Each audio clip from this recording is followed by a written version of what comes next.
आप सब मेरे ऑनलाइन बहन भाइयों को प्रेज़ द लॉर्ड, जय मसीह की। हमें फिर से एक बार परमेश्वर ने जीवित रखा और शाम को फिर से एक बार एक दूसरे से मिलने का मौका दिया। जितने मेरे बहन भाई से ऑनलाइन सुनते हैं उन सबको मैं धन्यवाद कहता हूँ, ताकि हम प्रभु का वचन सुने और आइए हम प्रार्थना करेंगे। धन्यवाद धन्यवाद है महान और सामर्थ्य जीवित है परमेश्वर, तेरा धन्यवाद करते हैं प्रभु। कल से लेके अभी तक तूने बचा कर रखा और जीवित रखा, धन्यवाद है तेरा प्रभु। हम परिवारों में शकुशल से हैं प्रभु, इसके लिए तेरा अनुग्रह कृपा और दया हम पर सदा बनी रहे प्रभु जी, आमीन। जितने मेरे बहन भाई ऑनलाइन सुने प्रभु ने बुद्धि ज्ञान और समझ देना, पवित्र आत्मा देना, क्योंकि पवित्र आत्मा के बिना हम कुछ भी नहीं कर सकते प्रभु। मैं ये वचन पढ़ूं प्रभु, ये सबके हृदय में अच्छे से काम करने पाए, ताकि प्रभु जब तू बादलों में आए तो हम सब उठा लिए जाए। सारा आदर सारी महिमा तुझे देते हुए प्रभु यीशु, ये छोटी सी विनती तेरे प्यारे बेटे मेरे उद्धार करता यीशु नासरी के नाम से मांगकर पा लेते हैं पिता, आमीन। तो आइए हम आज शाम का वचन पढ़ेंगे दानियेल भविष्यवक्ता की पुस्तक में से, जो पुराने नियम में है। 3 और 4 अध्याय इसके पढ़े और सुने जाने पर प्रभु की आशीष हो। नबूकदनेस्सर राजा ने सोने की एक मूरत बनवाई, उसकी ऊंचाई 60 हाथ और चौड़ाई 6 हाथ की थी।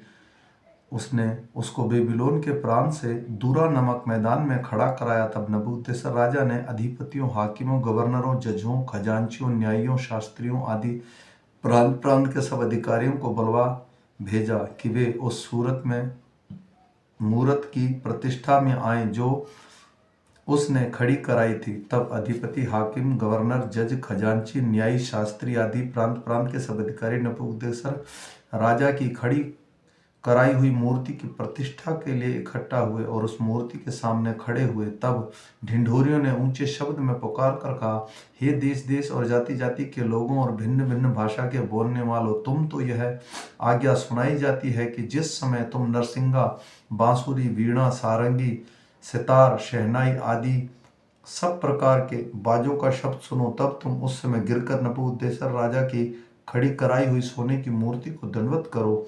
जो कोई गिरकर दंडवत ना करेगा वह उस घड़ी धधकते हुए भट्टे के बीच में डाल दिया जाएगा। इस कारण उस समय ज्यों ही सब जाति के लोगों को नरसिंगा, बांसुरी, वीणा, सारंगी, सितार, शहनाई आदि सब प्रकार के बाजों का शब्द सुनाई पड़ा, त्यों ही देश देश और जाति जाति के लोग और भिन्न भिन्न भाषा बोलने वाले ने गिरकर उस सोने की मूर्ति को जो नबूकदनेस्सर राजा ने खड़ी कराई थी दंडवत की। उस समय कई एक कसीदी पुरुष राजा के पास गए और कपट से यहूदियों की चुगली खाई। वे नबूकदनेस्सर राजा से कहने लगे, हे राजा, तू चिरंजीवी रहे।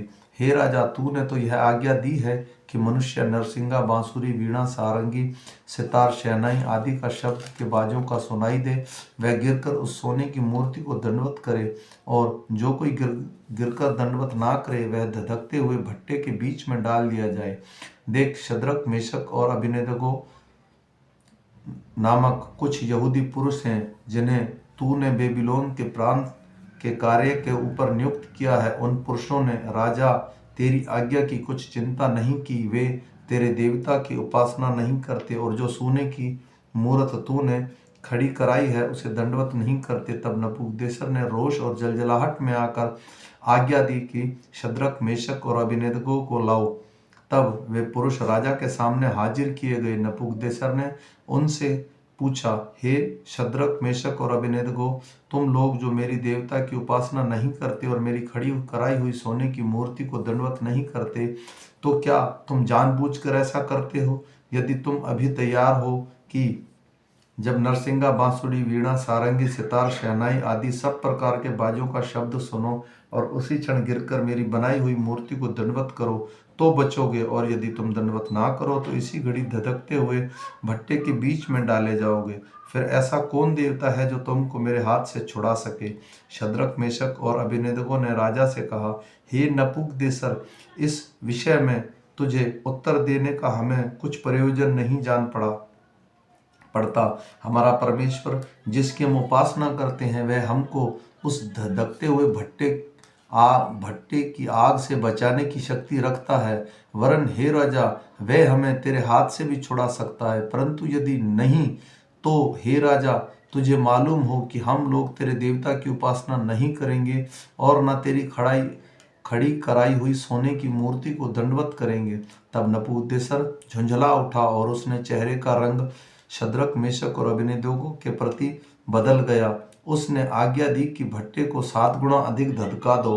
फिर अपनी सेना के कई एक बलवान पुरुषों को उसने आज्ञा दी कि शद्रक, मेशक और अबेदनगो को बांधकर उस धधकते हुए भट्टे में डाल दो। तब वे पुरुष अपनी मोजों, अंगरखों, बाघों और अन्य वस्त्रों सहित बांधकर उसे धधकते हुए भट्टे में डाल दिए गए। वह भट्टा तो राजा की दृढ़ आज्ञा होने के कारण अत्यंत धधकाया गया था। इस कारण जिन पुरुषों ने शद्रक, मेशक और अबेदनगो को उठाया था वे आग की आंच से जल मरे और उसी धधकते हुए भट्टे के बीच में तीनों पुरुष शद्रक, मेशक और अबेदनगो बंधे हुए फेंक दिए गए। तब नबूकदनेस्सर राजा अचंभित हुआ और घबरा कर उठ खड़ा हुआ और अपने मंत्री से पूछने लगा, क्या हमने उस आग के बीच में 3 ही पुरुष बंधे हुए नहीं डलवाए? उन्होंने राजा को उत्तर दिया, हाँ, सच बात है। फिर उसने कहा, मैं क्या देखता हूँ कि 4 पुरुष आग के बीच खुले हुए टहल रहे हैं और उनको कुछ भी हानि नहीं पहुंची, और चौथे पुरुष का रूप ईश्वर का पुत्र के सादृश्य है। फिर नबूकदनेस्सर उस धधकते हुए भट्टे के द्वार के पास जाकर कहने लगा, हे शद्रक, मेशक और अबेदनगो, हे परम प्रधान परमेश्वर के दासों, निकल कर यहाँ आओ। यह सुनकर शद्रक, मेशक और अबेदनगो आपके बीच से निकल आए। जब अधिपति, हाकिम, गवर्नर और राजा के मंत्रियों ने जो इकट्ठे हुए थे उन पुरुषों की ओर देखा, तब उनकी देह में आग का कुछ भी प्रभाव नहीं पाया और उनके सिर का एक बाल भी ना झुलसा, ना उनके मोजे कुछ बिगड़े और ना उन जलने की कुछ गंध पाई गई। नबूकदनेस्सर कहने लगा, धन्य है शद्रक, मेशक और अबेदनगो का परमेश्वर, जिसने अपना दूत भेजकर उनको, इन दासों को इसलिए बचाया क्योंकि इन्होंने राजा की आज्ञा ना मानकर तुझी पर भरोसा रखा और यह सोचकर अपने शरीर को अर्पण किया कि हम अपने परमेश्वर को छोड़ किसी देवता की उपासना या दंडवत ना करेंगे। इसलिए अब मैं यह आज्ञा देता हूँ कि देश देश में, जाति जाति के लोग और भिन्न भिन्न भाषा बोलने वाले में से जो कोई शद्रक, मेशक और अबेदनगो के परमेश्वर की कुछ निंदा करेगा वह टुकड़े टुकड़े किया जाएगा और उसको घर घूरा बनाया जाएगा, क्योंकि ऐसा कोई है और देवता नहीं जो इस रीति से बचा सके। तब राजा ने बेबीलोन के प्रांत में शद्रक, मेशक और अबेदनगो को पद ऊंचा किया। नबूकदनेस्सर राजा की ओर से देश देश और जाति जाति के लोग और भिन्न भिन्न भाषा बोलने वाले जितने सारी पृथ्वी पर रहते थे उन सबों को यह वचन मिला, परंतु कुशल क्षेम बढ़े। मुझे यह अच्छा लगा कि परम प्रधान परमेश्वर ने मुझे जो जो चिन्ह और चमत्कार दिखाए उनको प्रकट करो। उसके दिखाए हुए चिन्हों क्या ही बड़े और उनके चमत्कारों में क्या ही बड़ी शक्ति प्रकट की है। उसका राज्य तो सदा और उसकी प्रभुता पीढ़ी से तक पीढ़ी तक बनी रहती है। मैं नबूकदनेस्सर अपने भवन में चैन से और प्रफुल्लित रहता था। मैंने ऐसा स्वप्न देखा कि जिसके कारण मैं डर गया और पलंग पर पड़े पड़े जो विचार मेरे मन में आए और जो बात मैंने देखी उसके कारण मैं घबरा गया था। तब मैंने आज्ञा दी कि बेबीलोन के सब पंडित मेरे स्वप्न का फल मुझे बताने के लिए मेरे सामने हाजिर किए जाएं। जब ज्योतिषी, तंत्री, कसीदी और होनहार बताने वाले भीतर आए तब मैंने उसको अपना स्वप्न बताया, परंतु वे उसका फल न बता सके। अंत में दानियल मेरे सम्मुख आया और जिसका मेरे देवता के नाम के कारण बेलतशस्सर रखा गया था और जिस में पवित्र ईश्वरों का आत्मा रहती है, और मैंने उसको अपना स्वप्न यह कहकर बता दिया, हे बेलतशस्सर, तू तो सब ज्योतिषियों का प्रधान है। मैं जानता हूँ कि तुझ में पवित्र ईश्वरों की आत्मा रहती है और तू किसी भेद के कारण नहीं घबराता। इसलिए जो स्वप्न मैंने देखा है उसे फल समेत मुझे बता दे। जो दर्शन मैंने पलंग पर पाया वह यह है कि मैंने देखा कि पृथ्वी के बीचों बीच एक वृक्ष लगा है। उसकी ऊंचाई बहुत बड़ी है। वह वृक्ष बड़े होकर दृढ़ हो गया और उसकी ऊंचाई स्वर्ग तक पहुंची और वह सारी पृथ्वी की छोर तक दिखाई पड़ता था। उसके पत्ते सुंदर और उसमें बहुत से फल थे, यहाँ तक कि उसमें सबों के लिए भोजन था। उसके नीचे मैदान के सब पशुओं की छाया मिलती थी और उसकी डालियों में आकाश की सब चिड़ियां बसेरा करती थी और सब प्राणी उसके आहार पाते थे। मैंने पलंग पर दर्शन पाते समय क्या देखा कि एक पवित्र पहरुआ स्वर्ग से उतर आया। उसने ऊंचे शब्द से पुकार कर कहा, वृक्ष को काट डालो, उसकी डालियों को छांट दो, उसके पत्ते झाड़ दो और उसके फल बिखरा डालो। पशु उनके नीचे से हट जाएं और चिड़ियां उनकी डालियों पर से उड़ जाएं, तो भी उसके ठूंठ को जड़ समेत भूमि में छोड़ो और उसकी लोहे और पीतल के बंधन से बांधकर मैदान की हरी हरी घास के बीच रहने दो।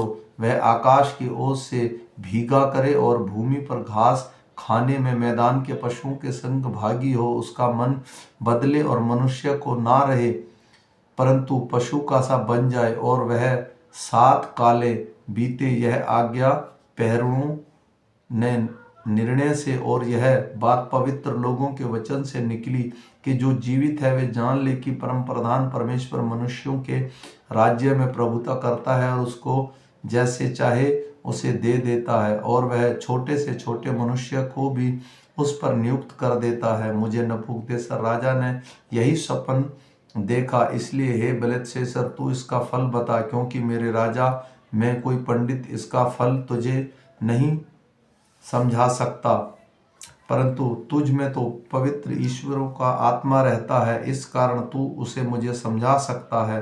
तब दानियल, जिसका नाम बेलतशस्सर भी था, घड़ी भर घबराता रहा और सोचते सोचते व्याकुल हो गया। तब राजा कहने लगा, हे बेलतशस्सर, इस स्वप्न से या इसके फल से तू व्याकुल मत हो। बेलतशस्सर ने कहा, हे मेरे प्रभु, यह स्वप्न तेरे बैरियों पर और इसका अर्थ तेरे द्रोहियों पर फले। जिस वृक्ष को तूने देखा, जो बड़ा और दृढ़ हो गया है, जिसकी ऊंचाई स्वर्ग तक पहुंचती है और जो पृथ्वी के सिरे से दिखाई देता था, जिसके पत्ते सुंदर और फल बहुत थे और उसमें सबों के लिए भोजन था। इसके नीचे मैदान के सब पशु रहते थे और जिनकी डालियों में आकाश की चिड़ियां बसेरा करती थी। हे राजा, वह तो तू ही है।